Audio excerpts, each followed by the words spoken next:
talking screen dependence. Medical reporter Dina Baer has more on a local program for families struggling to separate from their devices.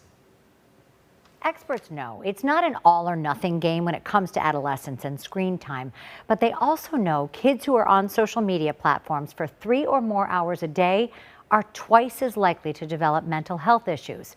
Now, local counselors hope to help families reprogram usage patterns for a healthier balance. I likened it to almost an addiction, like they really needed it almost all the time. David Watkins saw the pattern in his home, The PlayStation. particularly in his son Jaden, a competitive gamer. Sometimes if it's like the most competitive game of your life and then like that took like 10 hours. The 13-year-old toggled between a controller and his phone, connecting with friends and classmates through his devices, a habit that began during the pandemic. And when I would say, hey guys, that's enough screen time, and I got these reactive emotions, like I said, uh-oh, wait, something's happening here. What's happening is actually biochemical. As the adolescent brain develops, there's a surge in dopamine receptors. The result? Teens crave and thrive on the high of feel-good moments. But at the same time, their prefrontal cortex, the part of the brain that regulates impulsive behavior, doesn't finish developing until the mid-20s. So you put that all together, and it's almost impossible for teenagers to resist using social media.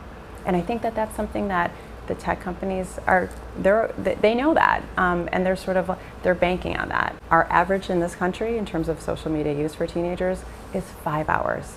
So this is an enormous problem. Screen time, whether it's playing video games or scrolling on social media, is a growing concern among parents and mental health experts, particularly the loss of sleep and lack of in-person engagement that comes with excessive use. They were upset, they were frustrated, animated. No, Dad, I need my screen, I need my phone, I said, well, no, we don't need these devices. When there are behaviors that are interfering with day-to-day functioning, and for some kids, they're spending upwards of 10, 12 hours. So there's a dependence there. Jaden lacked interest in any activities other than video games, and he struggled with his mood and emotions. That's what drove his dad to seek support at Compass Health, where counselors help the family establish limits.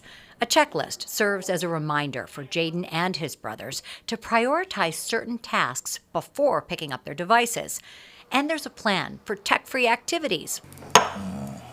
When all family members turn away from tech and toward each other. That meant my role changed from being the nagging father to say, get off the screen, to more of a nurturing coach or mentor to say, hey, here's a healthy way to have screen time. Here's a moderate limit. We actually practice. We actually have screens in the group rooms, and they practice getting off of the screens, which can be really tough for kids who are having a hard time regulating themselves. Dr. Welke says engaging kids and teens in the conversation about healthy usage is a powerful strategy. If I'm forced to do it, then I don't really like it. But at the same time, if I know it's gonna help me, then I'll gladly do it. There's been some progress in the Watkins household. I've been able to get away from it easier and just have more time around my brothers and my dad. It's been helpful. Not always perfect, of course,